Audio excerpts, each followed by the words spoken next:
Welcome back. Well, you were talking about the fact that, well, even if this campaign continues, the next time out, it may just, people may relapse. What would you advise going forward? My simple advice is that whatever program government wants to hammer out, it must be rooted in scientific knowledge. When you talk about change, there are a lot of sociological studies, psychological studies, social change, social problems. There are a lot of problems that when you now desire social change, you should understand in which direction that this change should be most desirable. And what are the processes, what will be the program to make them, more permanent in the lives of people. Nigerians, no doubt, need behavior modification, change of attitudes, change of behavior generally, because a lot of things have gone bad. But the situation is that the baby goat is watching the mama goat while it is chewing. So it must always chew cud. So the issue is that Nigerians are watching the people in position of authority, okay, and they are emulating them. Mark,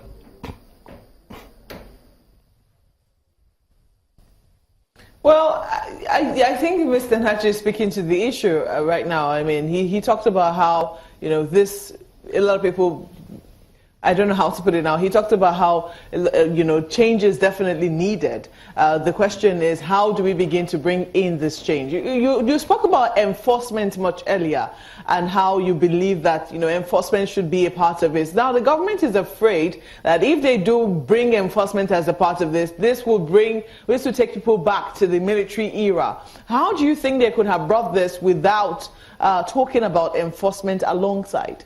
Or we're talking about enforcement, but not seeming so, so dictatorial about it. The word you just used now is the extreme part of enforcement. Even the mere fact that a policeman is on the street with a baton is a deterrent for some people who want to do certain demeanors. Okay? You don't have to carry gun, tout it around and kick people up and down. And let me tell you, enforcement is of many layers. There are also carrot and stick.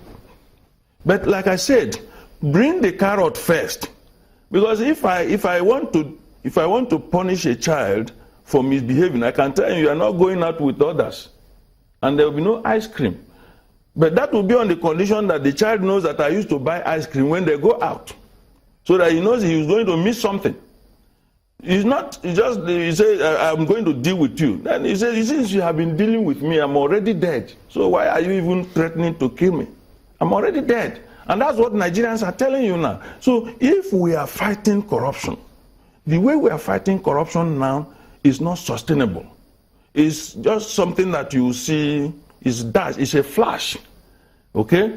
Even the people you are dispossessing of, maybe the ones that we found, there's no way you can take a piece of meat and disgorge it. But now that it remains the same. Some salt, water of the meat, everything has entered your saliva. But now that the campaign has been launched, I mean, I'm not sure if they can withdraw the campaign. It can be done pari passu with this water one we're talking about. Begin to talk about change. They say the presidential fleet, I heard that they're trying to do something about it. They say they're feeding in the security vote.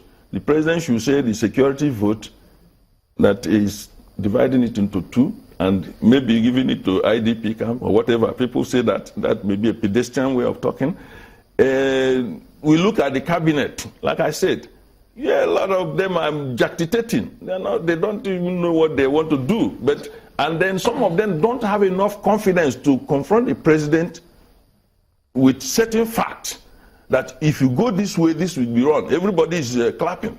Well, that underscores the That change. is not the kind of cabinet we need. Yeah, we need people who have confidence, who are very respectful of the authority, but who have the confidence to tell the president, this is my area. I know better that it cannot work. Do you understand what I mean? But how will that underscore the change begins with me campaign? People will think that's normal government program that they should ordinarily carry out without a campaign about it. No. Change begins with me means that we desire to move from where we are now to something better. I'm talking about the cabinet reshuffle that you're alluding to. Cabinet reshuffle means that the new blood that is injected is moving the president's promises, and people begin to follow. You know, change is not my platitudes. You don't, they say follow your leader. The leader must be in front. And they told us that he's a general, he will lead from the front.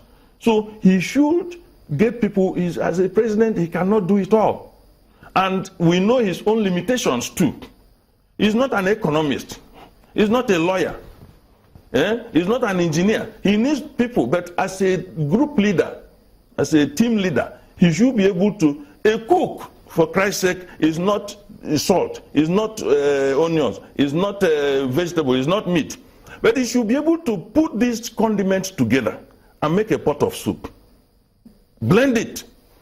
And that is the responsibility. The cook is the leader in the kitchen. So you think this will be perhaps a lot more acceptable when some promises are fulfilled or when some government policies are put in place to ensure things happen to society? If you think promise me rich watch, Timberlane, if you promise me rich watch, I will see you, I will remember the watch.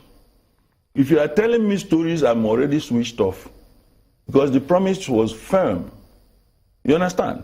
The issue is, are Nigerians now listening to change begins with me? Because they are looking at certain issues that have blocked their ears.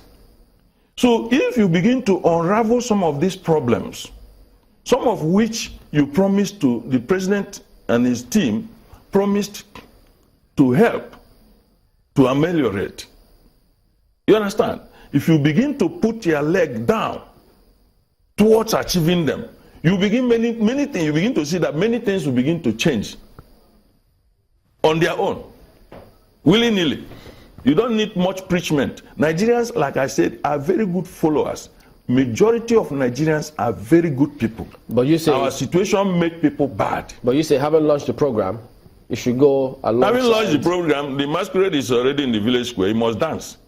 The only thing is that it must change the tune so that the cadences will be agreeable to those people who are watching.